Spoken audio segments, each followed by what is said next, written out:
I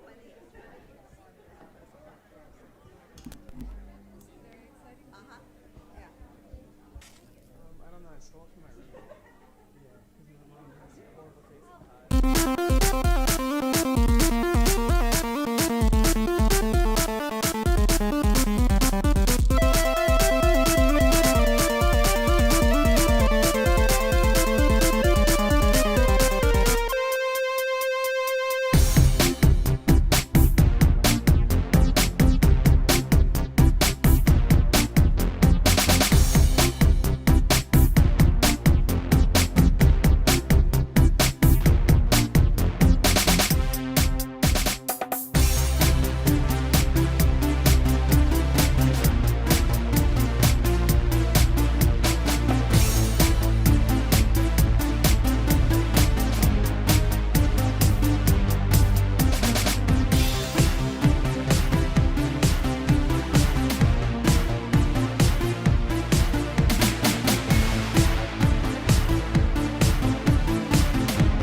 What is up, horror heads and movie buffs? I'm Jeremy, and I appreciate you stopping by to talk a little bit about some of the recent horror films that hit the theaters. That is The Night House, which I saw last week.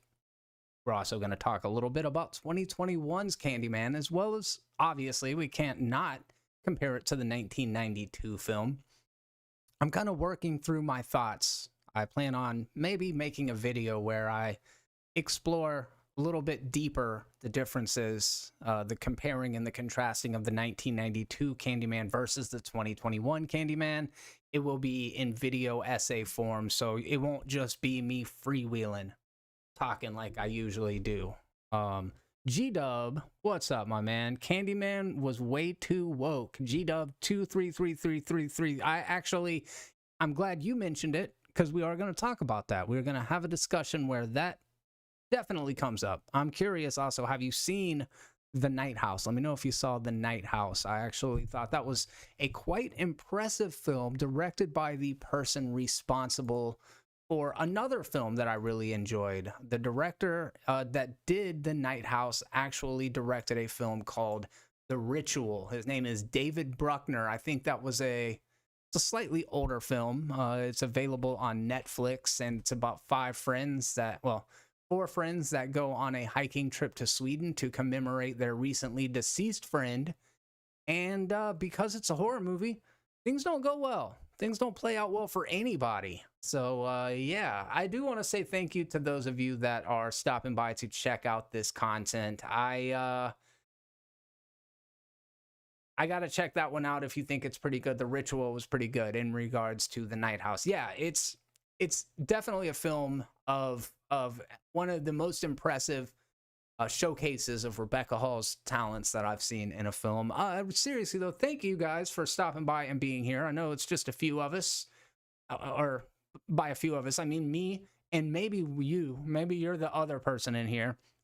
It's just like old times, man. Me talking about horror and nobody giving a shit. I love it. Love it. But it is great to see that some of the members of the community are actually interested in horror. It is one of my deepest fandoms and something I've connected with since I was a young little goth boy at the ripe age of, I don't know, it's something I've always loved. I am definitely a horror apologist. I know it's not for everyone, but it's something that I really like. But obviously, not all horror films are created equally. That said, the 1992 Candyman is absolutely one of my favorite horror films. In fact, neither of the other two movies on this list even compare. However, I might argue that The Night House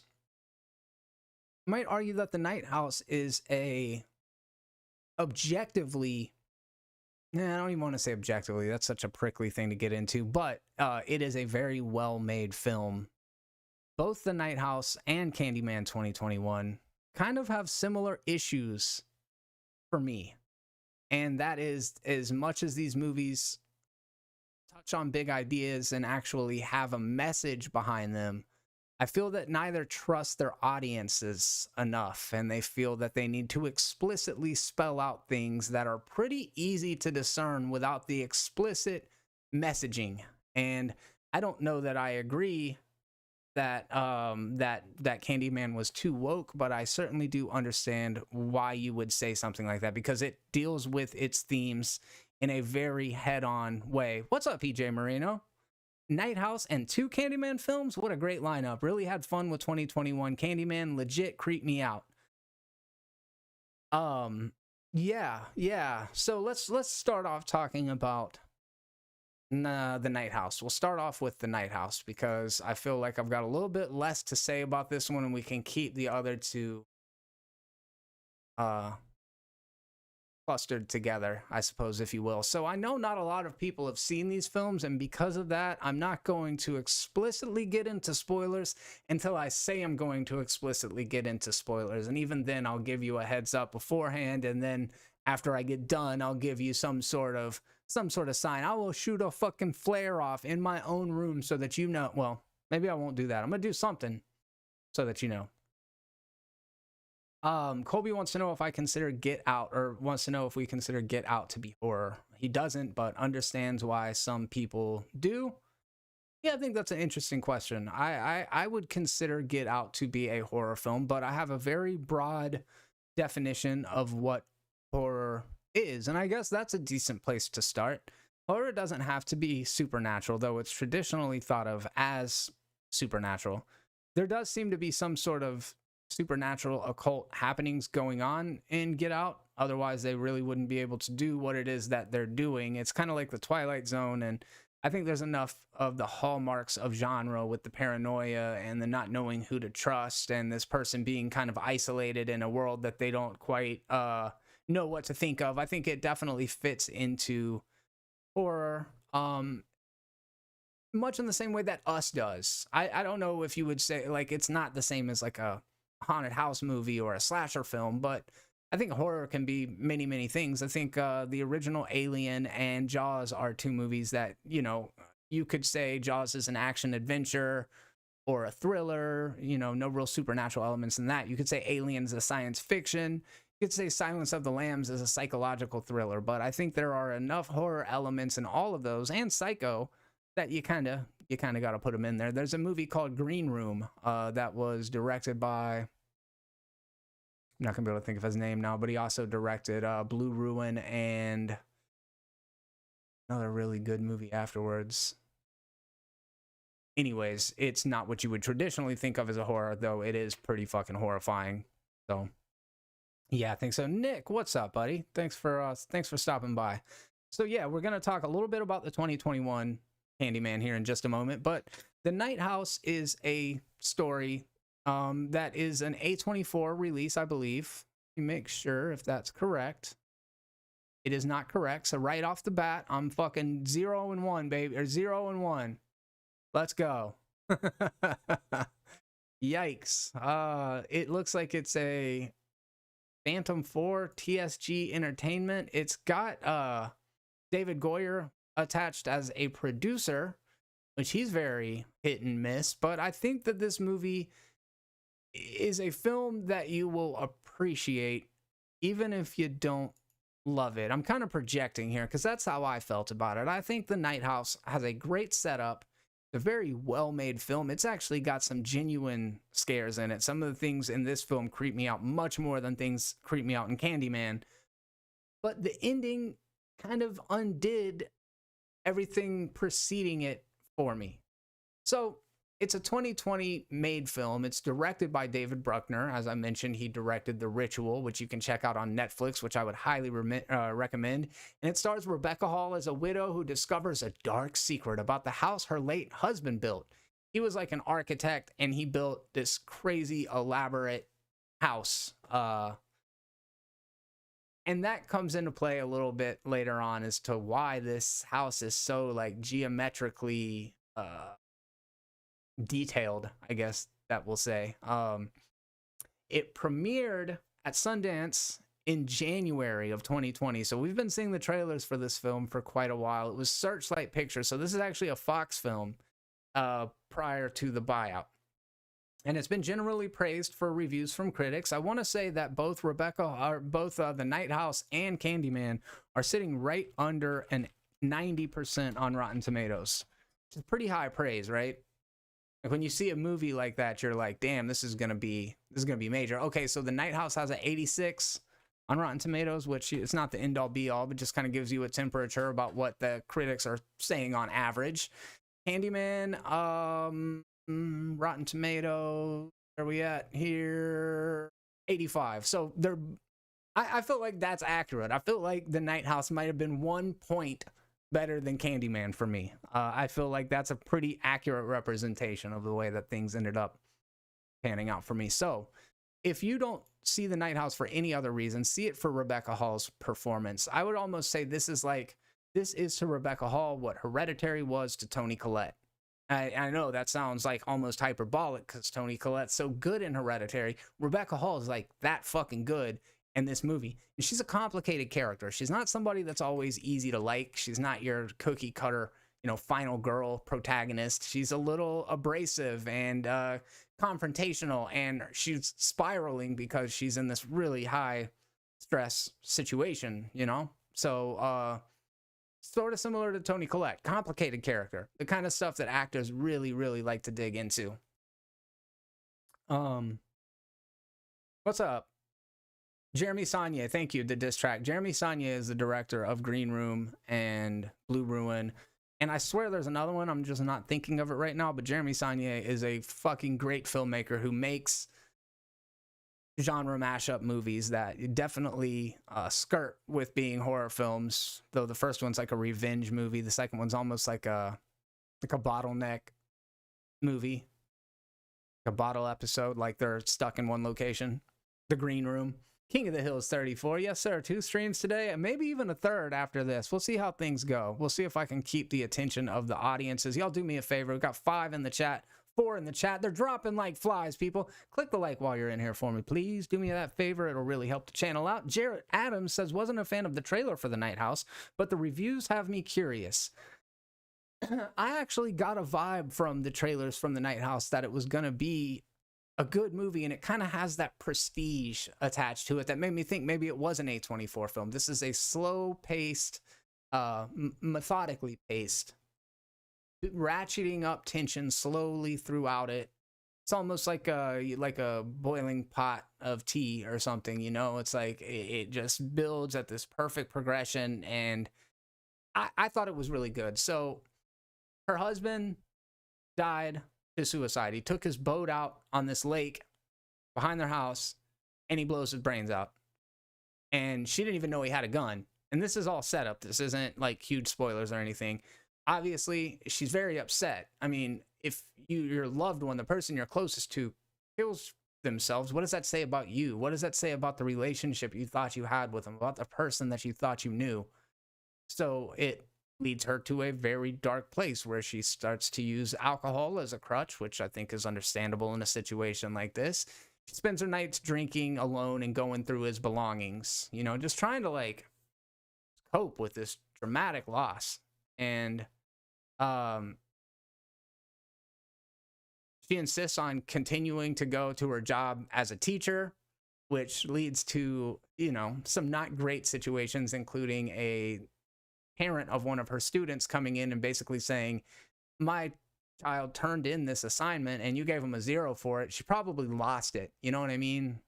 Anyways, it leads to just some very uncomfortable situations. I don't want to spoil it really yet, but she's got a friend who is also a coworker who's trying to look after her and make sure that she's okay. But like I said, Beth is a pretty abrasive person, not always the easiest to connect with. And one night they take her out to a bar and they're trying to just give her a good time, take her mind off of everything, but it goes horribly awry when they realize that she's brought his suicide note out with him, and she pulls it out of her purse. It's got a blood stain on it. It's fucking crazy. And she reads the the note out to him. And the note, this is his suicide note, is there's nothing is after you, you're safe now.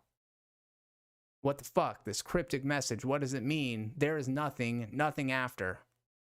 You're safe now, nobody's after you, nothing's after you.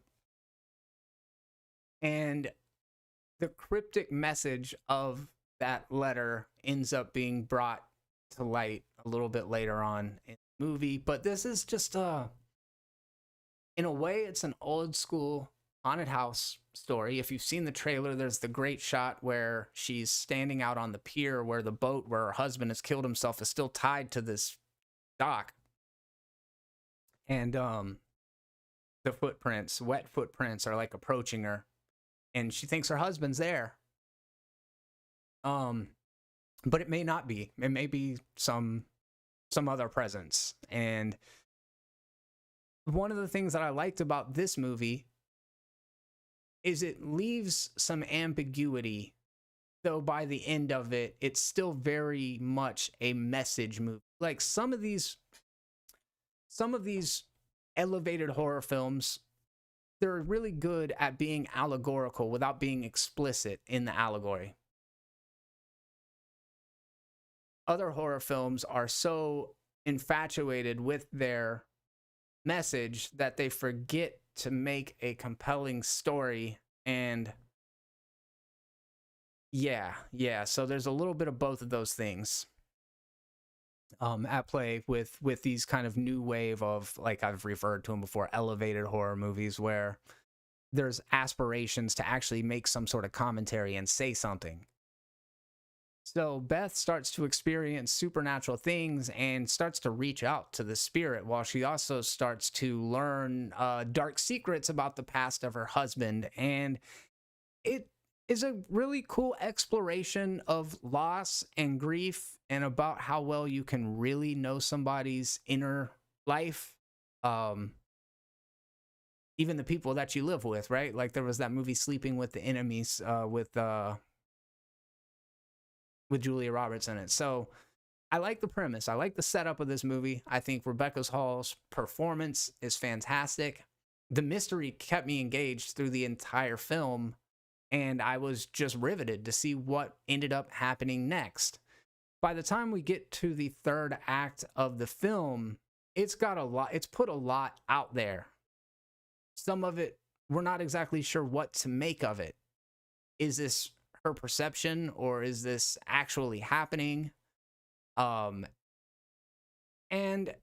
it didn't leave me confused at the end. I just think that it left a lot of those things unanswered so that it is open to interpretation, though I'm not sure there's actually an answer to it. I would love to talk with somebody that has seen it at some point. It looks like EJ has, so maybe we can talk to him about that sometime in the future. Random Andy's channel, another stream, eh? Yes, sir. Thank you for being here. Thank you for being here. I started talking horror and cleared the room quicker than a fart. What can I say, man? I knew it was gonna happen, but I'm here anyways, baby, and so are you, and I appreciate you for it. Do me a favor, please click the like. I've got 2 likes so far. Oh man, that's just eesh, like old times, baby. GW2333 just watched the trailer, looks pretty good. Yeah, man. If for no other reason, like I feel like this is Academy Award worthy performance from Rebecca Hall, who a lot of people probably recognize from being in Iron Man 3. That was another film she was in. She was in what was the one about the BDSM relationship between the 2 professors and Brie Larson? It was about Wonder Woman. Pretty interesting. Not coming to me right now. Doctor something in the Wonder Women, I believe. More like Wonder Whammon, am I right? Anyways. Wasn't she in The Town? Dude, yes. Holy shit. I have not seen The Town in so long. For a long time, I said that was one of my favorite movies. I just haven't seen it in a long time. But yeah, I need to go back and revisit that, bro. I'm glad you mentioned that. Godzilla vs. Kong, too. Yep, she is definitely the lady, the Kong lady. She plays like the remember there was that lady that was like actually really close with all of the Eileen Warno? I think that was her name, the gorilla lady. She was basically that. I need to see the original Candyman, but the new Candyman with the trailers just ain't selling me on it. But the Night House looks fantastic. So what else do I have to say about the Night House? Let's see. I'm just trying not to spoil it for you guys because I do recommend going and watching it. I think it's definitely a film worth a look. Rebecca Hall's character, at about the halfway point, and this is the hook of the movie, the Night House, she realizes there's an identical house to her house directly across the lake. It's got the same layout, and she sees herself. She goes into the house on the other side of the lake, and she's there on the couch, like reading. And when that version of her turns around and looks, the other version's gone. So it's like there's this. The mirror represents duality, right? And that theme of mirror images actually carries over to our next film. I'm doing this all on the fly, so you guys gotta forgive me as I try to like work through these thoughts and ideas and develop them, because that's kind of what I'm doing here. If I talk about it enough, it'll give me a clearer idea about what it is that I expect out of these. Jane Goodall is another one. Yeah. Who's Eileen Wuornos? Oh, she's the serial killer from Monster. Yeah, not her. Jane Goodall. And then what was the Gorillas in the Mist? She was Jane Goodall. And then there was the one that was like real close with the monkey that did the sign language. Maybe I'm mixing those two up. Yes, G-Dub, it is in the theaters. Random Andy's channel, nothing in the theater last week and this week weren't enough to get me to it, but I could have just went and rewatched Free Guy for a third time, but didn't because I'm seeing Shang-Chi in IMAX next week. I have AMC A-list, so like I very much take advantage of it, you know, like this week in particular, because I love horror movies. I've been looking forward to the Night House and Candyman. I am a evangelist for the first Candyman movie. If you guys have watched any of my live streams in the past, I mean, you can go back years. Like, I'm a huge Candyman fan. It's one of my, one of those things that I saw young that stuck with me that I've always revisited and always went and told anybody that would listen they need to check it out. Congo, L-O-A, yeah. That's the one. So this motif of mirror images and how that carries over into Candyman. 2021's Candyman loves the imagery associated with mirrors, but I don't think it necessarily understands the symbolism and the allegorical significance of them in the way that they were used in Bernard Rose's 92. In the Night House, Rebecca Hall finds an identical house to hers across the lake. In 1992's Candyman, Helen opens up her mirror to find it's connected to another apartment. And this also informs her that her apartment, her bougie apartment in the north side of Chicago, not far from Cabrini Green, which is the housing projects, was actually built to be a sister building that was kind of mixed zoning between poor people and rich people. So like public housing or government housing was going to be mixed in with regular housing. But because of the zoning, they ended up making Cabrini Green the housing projects, even though the layouts of each of the units are exactly the same as these high-rise condominium apartments that Helen lives in. So we see that the mirror is kind of a reflection there symbolically, like two different sides of the same space. This is where I have a hard time holding on to the metaphor, but basically, Candyman, I feel like I'm going to say his name too many times on the stream and I'm going to get fucking murdered from behind. Let's come back around to that. I'm trying to develop this idea, like I said, but in the 2021 film, imagery of mirrors is used quite often. In fact, most of what we see committed by Candyman really only occurs in mirrors. Almost like if you've seen A Nightmare on Elm Street, I'm going to try to keep this spoiler free, by the way, for now. If you've seen the original A Nightmare on Elm Street, you know the way Freddy Krueger commits his murders. He does it in their dreams, and we can see him in their dreams, but in reality, you're just kind of seeing a person getting fucking yeeted around, thrown up onto the ceiling, slashed up, but you don't know what's happening. You just see the result of it. And that's kind of the way that they approach Candyman in this new movie. The first Candyman, the 1992 Candyman, was written more from a perspective of a white liberal. I mean, Helen's the main character. She's an Ivy League educated person who's doing this thesis statement, which is like, you can tell she has pity for the impoverished and the inner city black communities, but you don't think that she has any sort of real connection to it. The new movie kind of takes that same idea, only it's written from an explicitly black perspective. Our lead character is Abdul Mateen II, who plays Black Manta. He was in the Watchmen HBO series, which I fucking loved.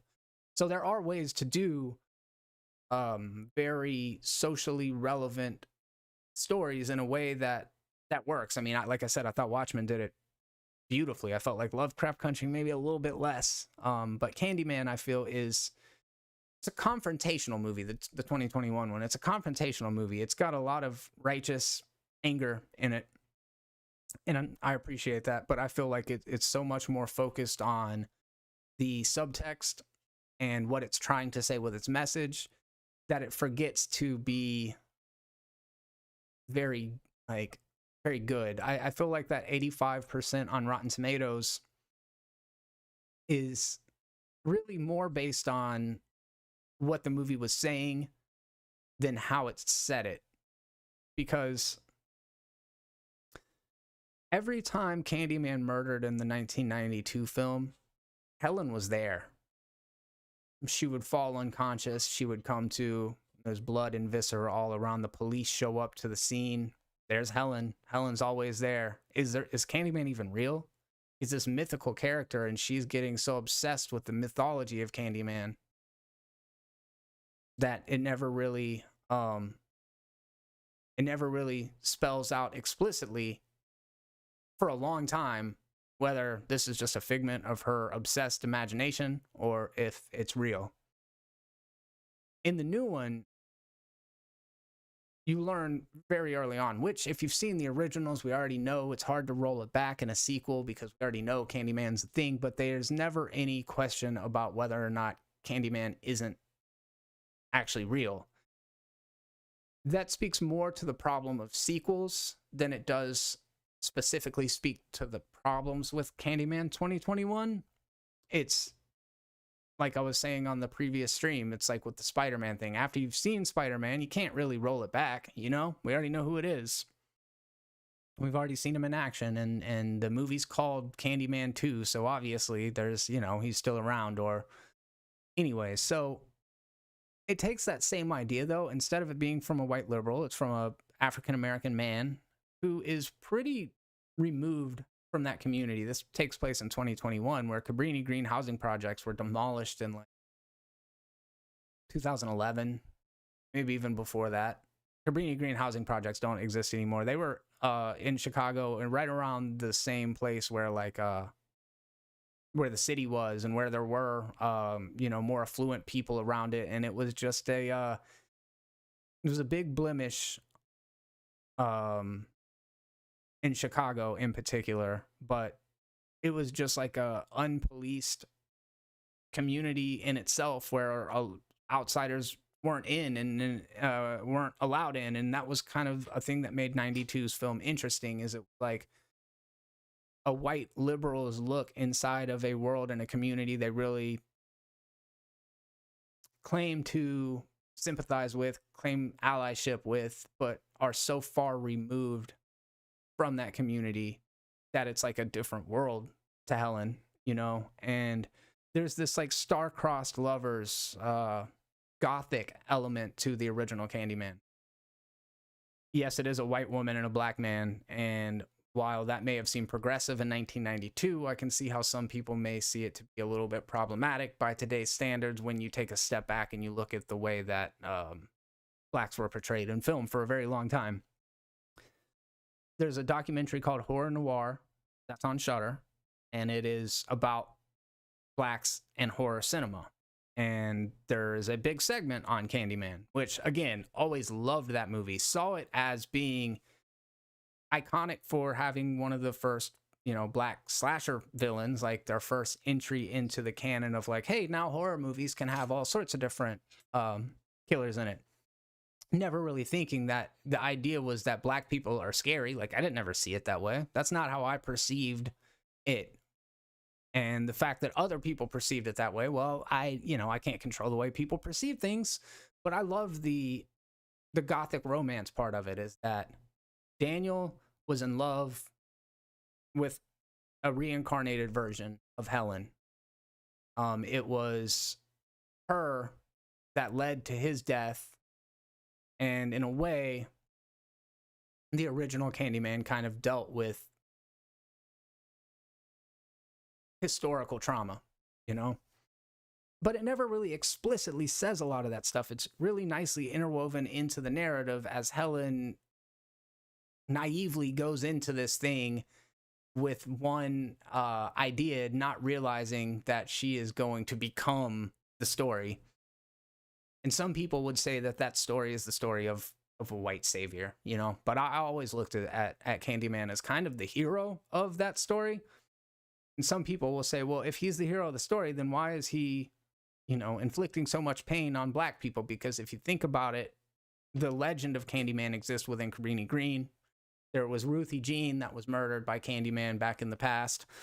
Lots of legends about people that were murdered in the projects. So why would Candyman, murdered by, a mob of white people, go and inflict that kind of pain on, his community, his community? And I don't know the answer to that.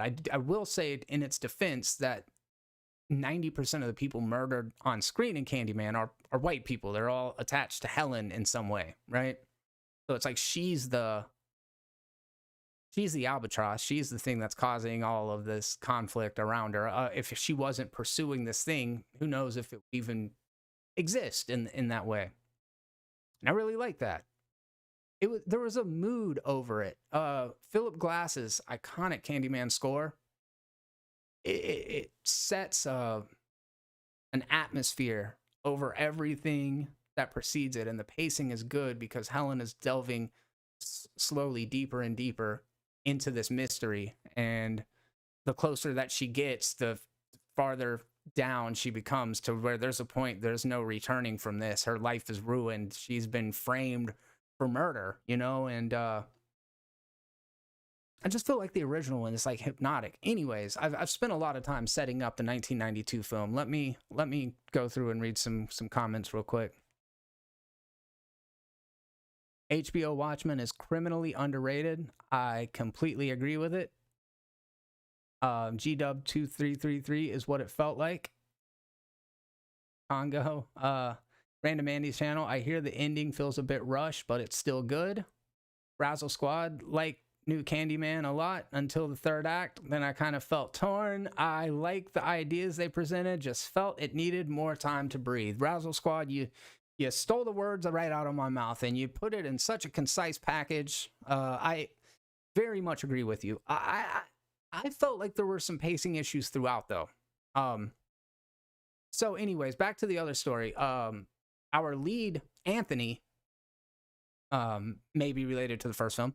Our lead, Anthony, is a affluent black man. He is an artist, like fine arts kind of artist. He's a painter, which who the fuck paints anymore? They're like,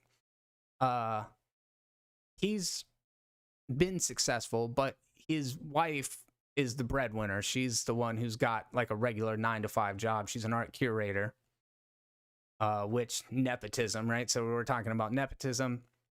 But there's this idea that Anthony, he's big into creating art about black struggle, black violence, slavery, all of these things that, in 2021, they've been explored a bit yet. And an art critic addresses that at one point. And I don't want to, it's like not my place to say whether this movie is good or bad. I can only speak for how it affected me and my experience. And like I mentioned a little bit ago, the first one is kind of a movie from the white liberal perspective. The new one is from a Black perspective, and I don't think that I don't have the insight to understand one of those versions of the stories better than the other. So I don't get to speak to that part of it. You know what I mean? I can only say how the movies affected me.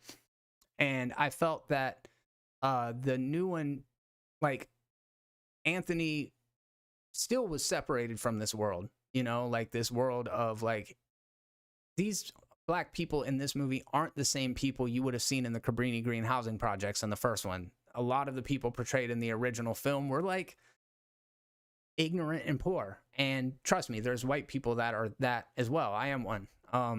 But there's not a lot of positive representation in the first film. So they corrected that this time, and they give us two wealthy people who are surrounded by other, you know, affluent and cultured people, smart people. The girlfriend of Anthony is actually, or the wife of Anthony, girlfriend, is actually played by Paris, who is Monica Rambeau. No, who is Monica Rambeau? No, not Monica Rambeau. The girl, I can't remember what her name is, but from WandaVision. Pull it up real quick. Tiana Paris, and she plays Monica Rambeau. I was right. Okay. Oh, yeah. Okay. I was thinking of her mom in the Captain Marvel movie. Got it. Makes sense. All right. So here we go.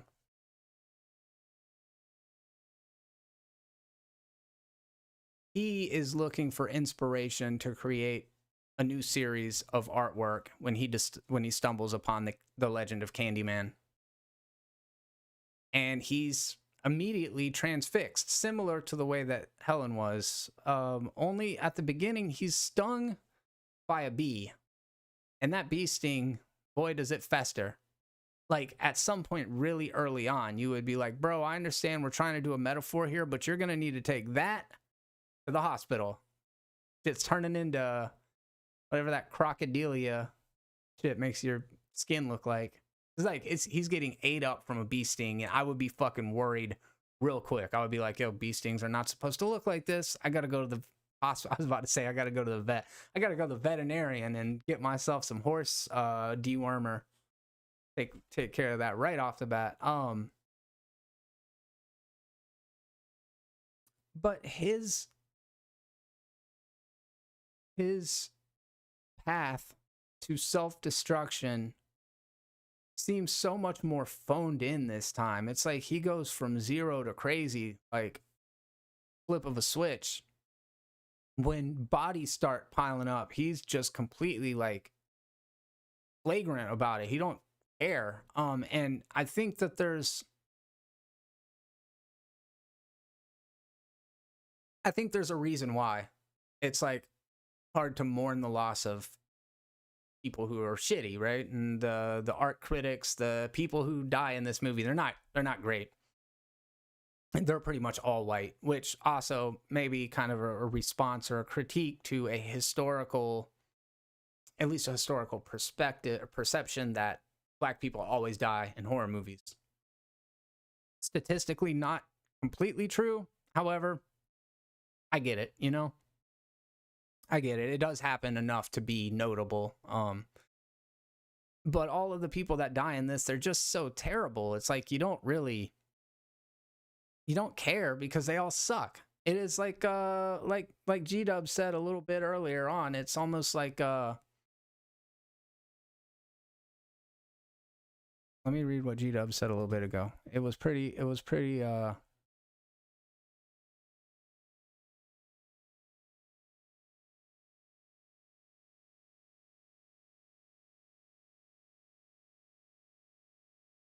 He said, I feel like they were trying to make Candyman a weird hero in a way. And I agree. I think Candyman always was a weird hero. I don't think but a hero for me is different, you know? But yes, in this film, Candyman is very much a manifestation of generational trauma and historical violence perpetuated against one group of people disproportionately to another. And I think that's 100% valid. Like, fuck yeah, right on. That is so that's accurate, you know? Like, and I like the idea of that. I just don't think the movie itself pulls it off very well because there's a lack of ambiguity. It feels like it just kind of moves from one thing to the next with constant recaps done with the little paper cutouts, which the paper cutout stuff is some of the most atmospheric stuff in the movie. I actually really liked that. But along with Anthony's kind of deterioration psychologically, there's this physical deterioration of the bee sting. And you could tell by the trailer, like, I knew what this movie was 2 years ago. And that's kind of unfortunate. And it's not because I was like, oh, I'm going to go down the fan theories rabbit hole and figure out all of the details for this movie so that I know exactly what's happening when it comes out. No, I didn't do that at all. Like, I tried to keep it as secretive as I could, but there was like a trailer right off the bat that makes it very explicitly clear what Anthony's fate is going to be. Like, it's going to be. And it also explains why he's Candyman in this. One of the creepier scenes to me, and I really like it because it's not exactly what it appears to be, but in the trailer, there's the shot of the man with the prosthetic hook hand, and he's giving candy, and he's got the big smile on his face. That's a very affecting moment in the movie. That was one of the parts that actually, like, I had an emotional investment in, because the boy realized, like, he screams, but it was almost like a case of mistaken identity. But then where that leads our action and what happens with the police and stuff, it's brutal and it's shocking. And I kind of appreciate the fact that it is almost unapologetic in its approach, and it's like reclaiming of this character. But is it reclaiming a character, or is it reclaiming a type? You know what I mean? Like, that's Clive Barker's character. And then he was changed by Bernard Rose. But yeah, while I saw the first one as being progressive, listening to other people caused me to rethink my position on it. That said, while Candyman 2021 doesn't necessarily work for me in some aspects as far as being a tight horror movie, I appreciate that its messages are poignant and relevant. I just feel like sometimes it's easier to pull that off than others, and some have done it more successfully than others.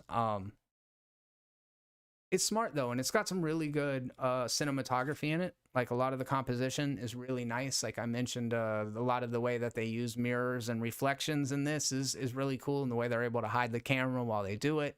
There's some really good stuff in it. There's some images of the Chicago skyline from underneath, kind of looking up at them, where there's like a haze in the sky that look really cool. It's a great framed movie. Very pretty looking. The set design's very nice. But I just felt a little detached from the whole thing. And I assume a part of that has got to be just because the perspective is not one that I personally have. And then also that the pacing was a little bit off, and the kills, they just always felt telegraphed. It's like the kills that happened didn't happen to people that mattered. Like in the first Candyman, the first two victims, Ted Raimi and his girlfriend, that kind of just establishes the stakes of the movie at the beginning. They're completely separate from the rest of the story. Talking about Candyman, we see what Candyman does, and then we're off to the races with Helen's story. In this one, all of the characters that die are secondary characters. They're introduced, then they're murdered. Then another one's introduced, then they're murdered. But like, you remember Helen's best friend gets killed in the first one, and that's like devastating. That was her friend, and she comes to find her dead. There's just, I feel like there was more stakes connected to Helen's life in the first one. And in this sequel, while it's easy to appreciate, and I actually did like the very ending, like the very last set piece after the big reveal of who's kind of pulling the strings. And we've got the kind of ceremonial thing happening. I was like, what the fuck is all this? I don't know if this is working for me. But then once the police arrive on the scene, I was like, all right, I'm in for this. Like, I'm fucking, this is good. This is good horror. And it's, again, it's almost like a righteous anger. You know, I find it interesting that the poster is say his name, and that our main character's name is not Anthony, but his wife. Her name is Brianna. So it's like, this is very much about the Black Lives Matter movement. It's very of today, and it's socially relevant. And I appreciate that. And I also appreciate that I went and saw Candyman with an audience that was like 90% not white, you know, 90% black audience came out and saw the movie. And I realized, like, it gave me a little bit more perspective or clarity that, like, all the trailers before this movie, not black people. You know what I mean? So, like, when everybody's like, oh, it's woke. Oh, God, we're so tired of message movies. Oh, my God, why are all these movies bringing politics into it? There's so many horror movies where it's just about a message, blah, blah, blah. And it's like, well, we can point to outliers. We can say, yeah, Jordan Peele came out a couple years ago, and he has kind of started a movement with, you know, Black American experience horror movies. But is it really like a genre, or are there just a couple of them we can point to? You know what I mean? So the idea that something is made that's not for me, that doesn't make it woke. You know what I mean? It's just not, it's not designed with me. It's not designed for me. You know what I mean? Let me see here. Johnny Rivera, did it feel ripped and torn? I'll see myself out.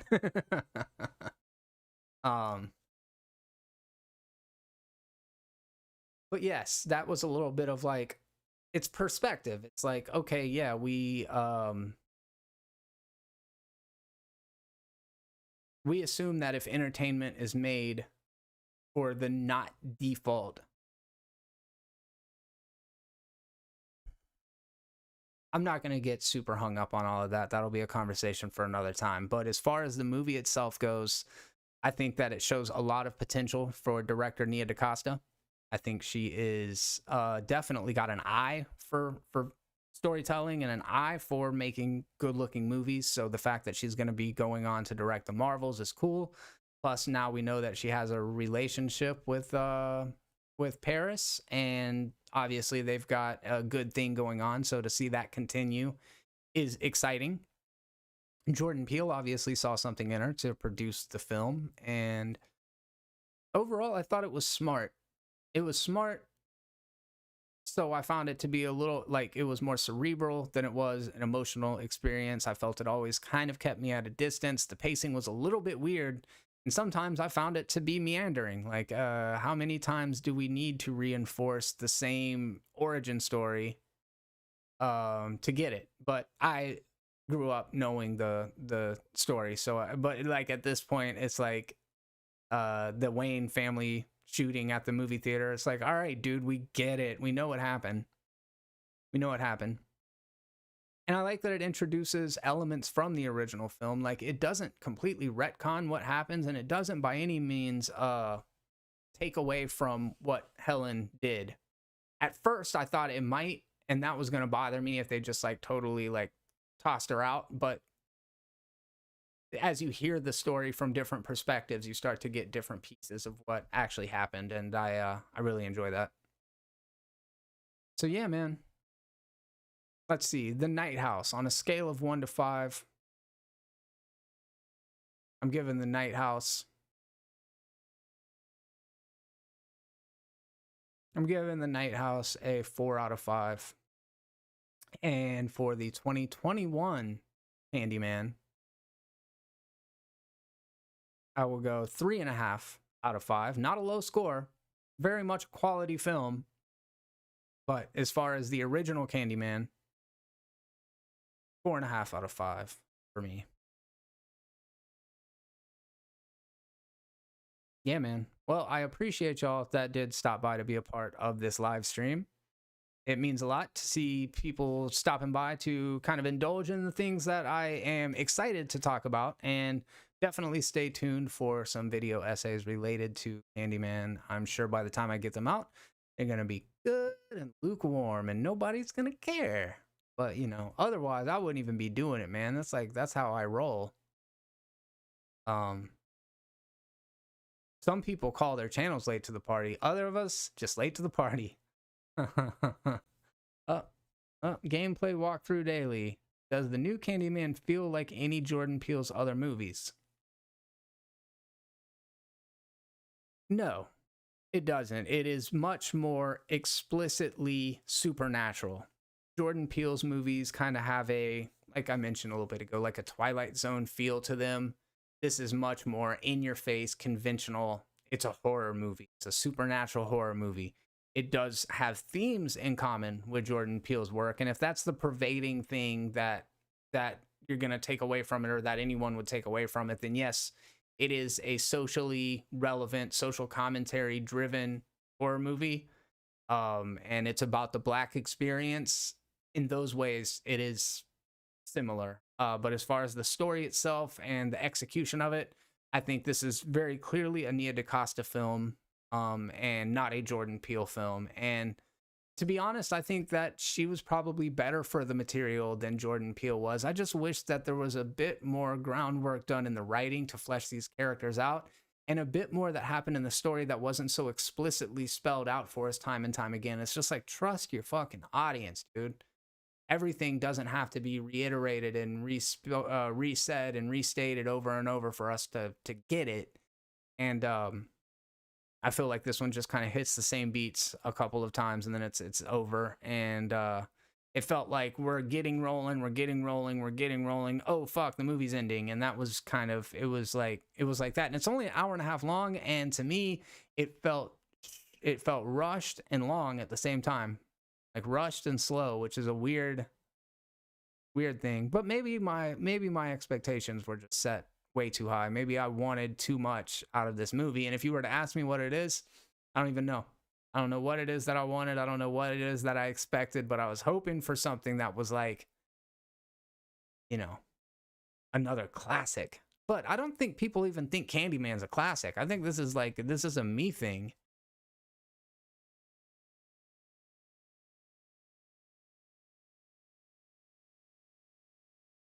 Going to Rotten Tomatoes to look at the original Candyman.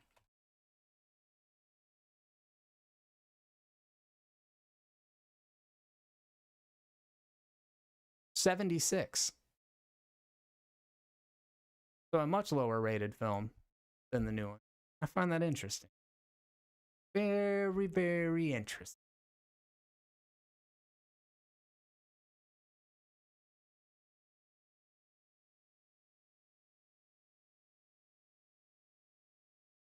But as far as the as far as being able to like nail all of these huge ideas and social themes in a horror movie is a pretty tall ask in the first place. So I don't think we should be able to be like, it came up short in that department. I think I'm just talking about from a technical perspective. There are definitely things about Nia DaCosta's film that are more technical, more well done. I can name a handful of instances where it's like the filmmaking outshines the stuff that was in the original. But as far as creating a mood and like having this atmosphere looming over you as you watch it. Then again, I was 10 when I saw it the first time. You know what I mean? Like, it's hard to say for sure. But I'm glad I saw it. I'm glad I went and saw it on opening night. I'm glad I'm able to discuss it and formulate an opinion on it. But it's inevitable that we're going to compare it to the first one, you know? I mean, that's just what happens when you remake or you make sequels. People don't have a choice but to compare them. Can't compare apples and oranges other than the fact that they're both fruit that bear seeds and grow on trees. Sweet tasting, roundish.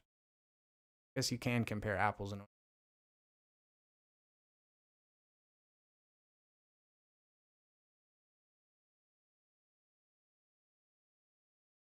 Razzle Squad. Jeremy, you're the man. Got a letterboxd? I'd consider it a great community. Thank you very much, man. And yes, I do have a letterbox. I just don't write a whole lot of reviews, though I do give star reviews to some of them.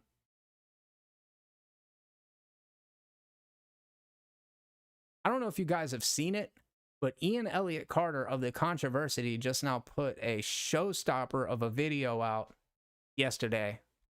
Like, for real. He recently did a 23andMe thing, and it revealed...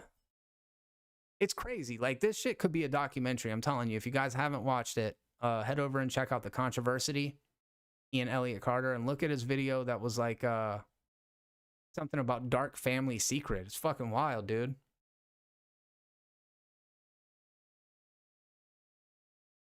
Razzle Squad. I usually rate all mine regardless, but I barely review. Okay, well then I don't feel so bad about it. I'll yeah, because I do that. I've like gone in and rated them, but I haven't really been an active part of the community.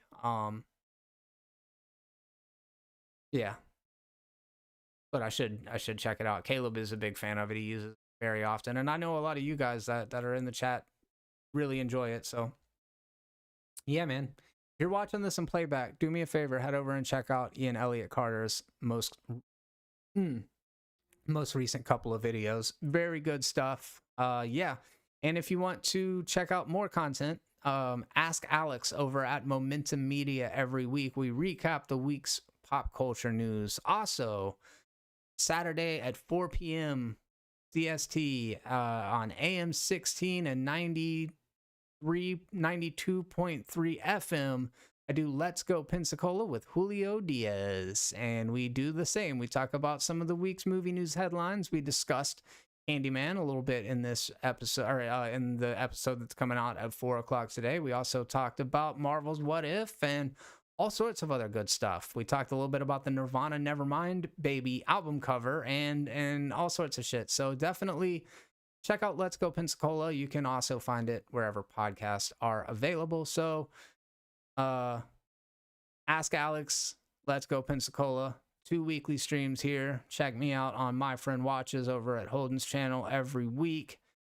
What else is happening? I guess that's about it. Every once in a while I stream on Gaming is Terrible. You guys make sure that if you have not already went over and subscribed to Gaming is Terrible, that you do that, because Caleb's got a bunch of great content up over there. And every once in a while I drop in to share my 2 cents. But anyways, thank you guys very much for stopping by for a little bit. I'm Jeremy, and until the next video, be terrible. Peace.